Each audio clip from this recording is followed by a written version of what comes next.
Fala aí, pessoal, tudo bem? Sejam bem-vindos e bem-vindas também para a nossa coluna Descomplica, temas importantes da teologia em 5 minutos ou um pouco mais.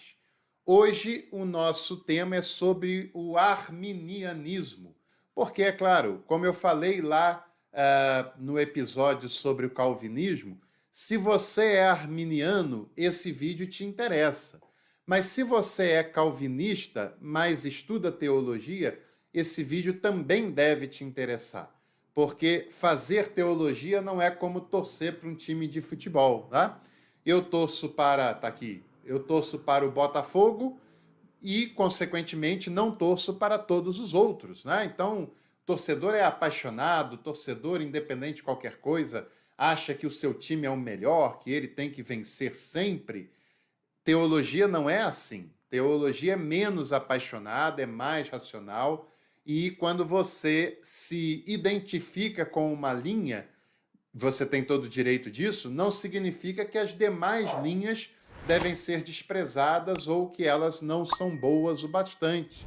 Você pode se identificar mais com uma linha do que com a outra, até é natural que isso aconteça, mas as outras também têm as suas riquezas.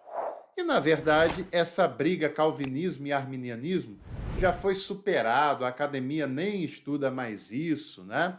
Hoje a teologia contemporânea lida com as questões de salvação, predestinação, soberania de Deus, etc., com outros padrões que não aqueles velhos padrões medievais lá do passado, né? O arminianismo está relacionado a Jacó Armínio, teólogo holandês, que viveu entre 1560 a 1609, estudou na Academia de Genebra, ou seja, ele tinha toda a simpatia pelo Calvino, mas estranhou os argumentos do Teodoro Beza, que foi o sucessor de Calvino na Academia de Genebra. É bom a gente saber que Armínio e Calvino não se conheceram. Quando Calvino morreu, o Armínio tinha apenas 4 anos de idade. Nem se conheceram, né? E o Armínio conheceu o calvinismo, interpretado por Teodoro Beza, como hoje no Brasil muitos conhecem o calvinismo, interpretado por esses neocalvinistas atuais que se consideram os porta-vozes de Calvino, e muitas vezes nada tem a ver com o que o próprio Calvino falou lá no passado. Deixe de estudar Calvino e Armínio através de terceiros e procure estudar as suas obras, as obras e os textos de Armínio, as institutas da religião cristã do próprio Calvino. Não só faça isso por terceiros, mas vá direto na fonte. Esse é um bom conselho para isso e qualquer outro dos elementos. Falando de arminianismo, a sua ênfase não está na soberania de Deus, embora acreditasse também que Deus era soberano. Mas a ênfase de Armínio está no livre-arbítrio dos seres humanos. Deus é soberano e, como tal, ele concedeu liberdade para os seres humanos e fez esses humanos como livres para pensar, tomar as suas decisões, refletir, agir. Esse é um dado indispensável para entendermos o arminianismo, né? Assim como o calvinismo parte do pressuposto de que Deus é soberano, o arminianismo parte do pressuposto de que o ser humano é livre e com liberdade dada por Deus.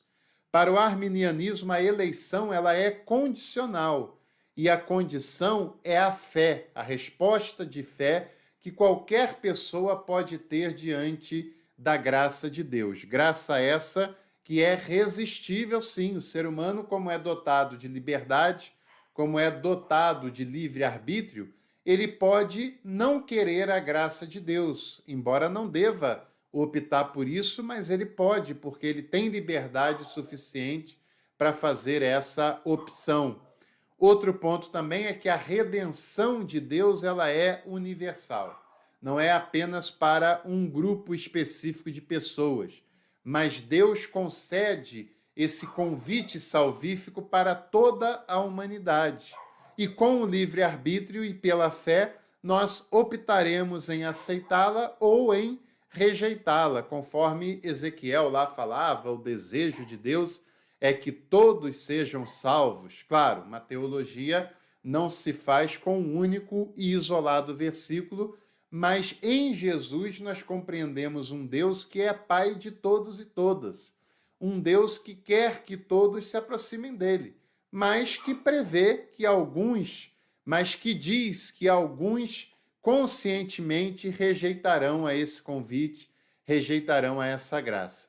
E também no arminianismo está previsto lá um ponto em que os seres humanos podem perder a salvação, podem dizer não para a salvação, ou mesmo que tenham aceito em um momento a salvação, em outro momento podem simplesmente rejeitá-la, não querer mais, resistir a essa graça e, portanto, escolher, ainda que não devem fazer isso, mas escolher pela não salvação, né? Quando se fecham para a graça de Deus. Grande parte das igrejas pentecostais são arminianas, embora produzem um arminianismo de segunda linha, assim como grande parte das igrejas calvinistas atuais também produzem um calvinianismo de segunda linha. É bom se falar isso. É claro que Armínio foi um teólogo bastante produtivo e fértil, e é claro que não dá para esgotar a sua teologia em apenas 5 minutos. Se você quiser conhecê-lo mais, você vai ter que ler, e ler principalmente as suas obras, e estudar com dedicação um assunto tão vasto como esse. Agora, a academia já passou desse ponto, já estuda outras coisas, com contextos mais contemporâneos, e vale a pena você se interessar por essa linha. Aqui na descrição tem links importantes para você estudar e pesquisar mais a fundo. Te espero lá, um abraço, inscreva-se no canal e até o próximo vídeo.